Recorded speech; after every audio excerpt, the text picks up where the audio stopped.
தமிழ் நண்பர்கள் அனைவருக்கும் வணக்கம். அக்னிச்சிறகு சேனல் சார்பாக இந்த வீடியோவுக்கு உங்களை அன்புடன் வரவேற்பது நான் உங்கள் கௌசி. கார்த்திக் ரேவதி சீரியலுடைய நாளைய எபிசோடுக்கான ரிவ்யூ என்ன அப்படின்றத பார்க்கலாம்.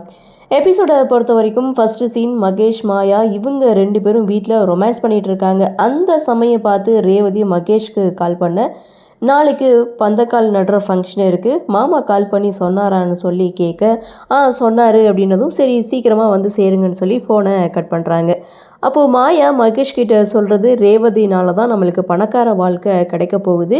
ஸோ இந்த கல்யாணம் பந்தக்கால் நடுற வரைக்கும் வந்துருச்சு. ஸோ எப்படியாவது ரேவதி கழுத்தில் நீ தாலி கட்டியே ஆகணும் அப்படின்னு சொல்லி இவங்களுடைய கன்வர்சேஷனை முடிக்கிறாங்க.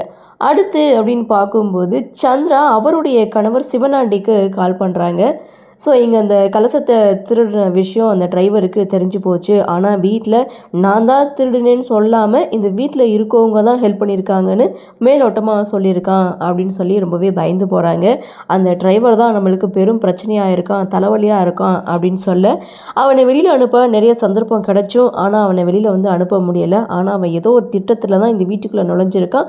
கூடிய சீக்கிரம் அவனை இந்த வீட்டை விட்டு வெளியில் அனுப்பணும், அதுதான் நம்முடைய நோக்கமாக இருக்கணும்னு சொல்லி ஃபோன் பேசி முடிச்சுட்டு திரும்பி பார்த்தா கார்த்தி அங்கே இங்கேயும் நடந்துகிட்டு இருக்காங்க. ஒருவேளை நம்ம பேசினதை கேட்டிருப்பானோ அப்படின்ற சந்தேகத்தோட சந்திரா கார்த்திகிட்ட வந்து இங்கே என்ன பண்ணிக்கிட்டு இருக்கேன்னு சொல்லி கேட்கும்போது, ஏன் காற்று கூட வாங்கக்கூடாதான்னு சொல்லி நக்கலாக பதில் சொல்ல இங்கேருந்து போகிறாங்க சந்திரா. அப்படியே சீனை கட் பண்ணால் சுவாதியோடைய ஃப்ரெண்டு பார்த்திங்கன்னா ரேவதிக்கு கால் பண்ணுறாங்க. ஸோ ஏதோ காலேஜில் ஃபங்க்ஷன் இருக்குது போல், அதில் சுவாதியை வந்து பாட வச்சா அவள் வின் பண்ணுவா அப்படின்ற மாதிரி அவங்க ஃப்ரெண்டு வந்து ரேவதி கிட்ட வந்து சொல்கிறாங்க.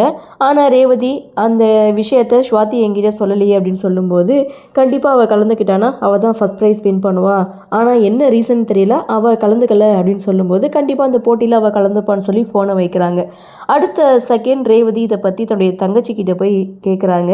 ஸோ எல்லா விஷயத்தையும் என்கிட்ட சொல்லுவேன், ஆனால் ஏன் இதை மட்டும் என்கிட்ட சொல்லலைன்னு சொல்லும்போது, நீ எதை பற்றி பேசுகிறேன்னு எனக்கு ஒன்றும் புரியலையக்கா, என்ன விஷயம்னு சொல்லி சுவாதியும் கேட்க, ஸோ நீ ஏன் வந்து காலேஜ் ஃபங்க்ஷனில் பாட மாட்டேன்னு சொன்னியாமல, எதுக்கு ஏன் பாடமலை அப்படின்னு சொல்லி கேட்கும்போது, திறமை இருக்கிறவங்க அதை வந்து வெளிப்படுத்தணும், எல்லாருக்கும் அந்த பாடுற வாய்ப்பு வந்து கிடைக்காது. ஒருவேளை இந்த போட்டியில் நீ கலந்துக்கிட்ட அப்படின்னா ஃபஸ்ட் ப்ரைஸ் வின் பண்ண சான்ஸ் இருக்குது, பெரிய பாடகியாக கூட சான்ஸ் இருக்குது. அப்படி இருக்கும்போது எதுக்காக அந்த சான்ஸை வந்து நீ விடுற அப்படின்னு சொல்லி ரேவதி சுவாதிக்கிட்டே கேட்கும்போது, அப்போது சுவாதி சொல்கிறாங்க, அம்மாவுக்கு பிடிக்காத விஷயத்தை எப்படி செய்ய முடியும், இதனால் அம்மா கோவப்படுவாங்க அப்படின்னு சொல்ல, கண்டிப்பாக நீ பாடகி ஆகிட்டானா அம்மா ரொம்ப சந்தோஷப்படுவாங்க, பரவாயில்ல நீ கலந்துக்கோன்னு சொல்லிட்டு அங்கேருந்து போகிறாங்க. அப்படியே சீனை கட் பண்ணால் மறுநாள் காலையில் பந்தக்கால் நடுற ஃபங்க்ஷனுக்கான எல்லா ஏற்பாடுகளையும் முன்னிருந்து பார்க்குறாங்க கார்த்தி. அதை பார்த்த ரேவதியோடைய அப்பா இவனை புரிஞ்சிக்கவே முடியல, நல்லவனா கெட்டவனா, இவனே எல்லா வேலைகளையும் இழுத்து போட்டு செய்கிறான், அதில் ஒரு பிரச்சனை வரும்போது அதையும் சமாளிக்கிறான், இவன் நல்லவனா கெட்டவனான்னு இங்கே தன்னுடைய 2 பொண்ணுங்க கிட்ட பற்றி பேசிகிட்டு இருக்காங்க. அவன் நல்லவன் பாதி கெட்டவன் பாதி அப்படின்னு சொல்லி துர்காவும் பேசிகிட்டு இருக்கும்போது, அவன் வந்து ஏதோ ஒரு நோக்கத்தோடு தான் இந்த வீட்டுக்கு வந்திருக்கான்னு சொல்லி சந்திரா என்ட்ரி கொடுக்குறாங்க. ஸோ அவனுடைய நோக்கம் என்ன அப்படின்றத கூடிய சீர்க்க கண்டுபிடிச்சி அக்கா முன்னாடி கொண்டு வந்து நிறுத்துறேன் அப்படின்னு சொல்லி சந்திரா அங்கேருந்து போகிறாங்க. அப்படியே சீனை கட் பண்ணால் பந்தக்கால் நடுற ஃபங்க்ஷனுக்கு சொந்தக்காரங்க எல்லாருமே வீட்டுக்கு வந்துட்டுருக்காங்க. ஸோ இன்னொரு பக்கம் மாப்பிள்ளை மகேஷ் அப்புறம் மாயா 2 பேரும் வீட்டுக்கு வராங்க. ஸோ வந்தவங்களாம் வரவேற்கிறாங்க. அந்த இடத்துல துர்கா மாப்பிள்ளையை வந்து கலாய்க்கிறாங்க. அதாவது இந்த சட்டை பட்டன் வந்து அந்த கழுத்து ஒட்டி வந்து போட்டிருப்பாரு, ஸோ அந்த பட்டனை கழட்டி விட சொல்லி இங்கே கலாய்க்கிறாங்க. இதை நீங்கள் போட்டிருந்தீங்கன்னா சோளக்காட்டு பொம்மை மாதிரி இருக்குன்னு சொல்லி கலாய்க்கும் போது, பரவாயில்ல அப்படின்ற மாதிரி இங்கே மகேஷ் வந்து சிரிச்சிட்டு இருக்காரு. ஸோ அதை பார்த்த மயில், மாப்பிள்ளைக்கிட்ட பிடிச்ச விஷயமே அதுதான், ஸோ அதனால தான் இவரை மாப்பிள்ளையாகவே நான் தேர்ந்தெடுத்தேன், அது அப்படியே இருக்கட்டும் மாற்றிக்க வேணான்னு இவர் மாப்பிள்ளைக்கு சப்போர்ட்டாக நிற்கிறாரு.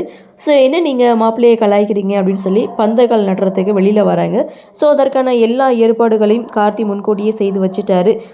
சாமுண்டீஸ்வரி யாருடைய வருகைக்காகவோ காத்துட்ருக்காங்க, வாசலே பார்த்துட்ருக்காங்க. அதை ராஜா பார்த்துட்டு கேட்குறாங்க, நீ எதுக்கு வாசலே பார்த்துட்ருக்க, யாரும் வர வேண்டியது இருக்கா அப்படின்னு சொல்லி கேட்கும்போது, ஆமாம் இது மாதிரி டாக்டர் வரேன்னு சொன்னாங்க, ஆனால் அவள் இன்னும் வரல, அவள் எப்போதுமே ஹாஸ்பிட்டல்னு அங்கேயே கடந்துருவா, ஆனால் நைட்டு ஃபோன் பண்ணும்போது கண்டிப்பாக வரேன்னு சொன்னதும் இங்கே மாயாவுக்கும் மகேஷுக்கும் அள்ளு விடுது. ஸோ தனியாக 2 பேரும் பேசுகிறாங்க. அந்த டாக்டர் மட்டும் வந்துட்டாங்கன்னா இது வரைக்கும் போட்டு வச்ச பிளான் மொத்தமாக வீணாயிடும், அதனால நான் ஹாஸ்பிட்டலுக்கு போயிட்டு அந்த டாக்டரை வரவிடாமல் நான் எப்படியாவது தடுத்து நிறுத்துறேன். ஸோ இந்த ஃபங்க்ஷனையும் நல்லபடியாக நடத்தி முடிச்சிரு, என்னை எங்கேன்னு கேட்டாக்க ரெஸ்ட் ரூம் போயிருக்கேன்னு சொல்லி எப்படியாவது சமாளிச்சிருன்னு சொல்லிட்டு மாயா அங்கேருந்து கிளம்புறாங்க. ஸோ கிளம்புன மாயா எப்படி டாக்டரை வரவிடாமல் தடுக்கலாம் அப்படின்னு சொல்லி யோசிக்கிறாங்க. அப்படி யோசிக்கும் போது ஒரு குட்டி ஃப்ளாஷ்பேக் சீனுக்கு போகிறாங்க. லாஸ்ட் டைம் ஹாஸ்பிட்டலுக்கு போனப்போ நர்ஸ் பார்த்திங்கன்னா ஒரு சின்ன பாட்டில் வச்சுருப்பாங்க. அது வந்து மயக்க மருந்து. ஸோ அந்த மருந்து பார்த்திங்கன்னா தவறுதலாக பேஷண்ட்டுக்கு பக்கத்தில் வச்சுருப்பாங்க. அதை கொண்டு வந்து இன்னொரு நர்ஸ் கிட்ட வந்து இது எதுக்காக அந்த பேஷண்ட் பக்கத்தில் வச்சிங்க, தவறுதலாக எடுத்து குடிச்சிட்டா என்ன ஆகுறது, ஸோ இது டாக்டருக்கு தெரிஞ்சால் பெரிய பிரச்சனையாகும் அப்படின்னு சொல்லி அந்த மருந்து பாட்டிலை வந்து ஒரு ட்ரேயில் போட்டதை இங்கே மாயா நினச்சி பார்க்குறாங்க. இதுதான் சரியான வழின்னு சொல்லி எபிசோடை முடிக்கிறாங்க. அடுத்து என்ன நடக்கும் அப்படின்ற ஒரு எதிர்பார்ப்போடு இன்றைக்கி எபிசோடை முடிச்சிருக்காங்க. கண்டிப்பாக மாயா எங்கே அப்படின்ற ஒரு கேள்வி எழும்.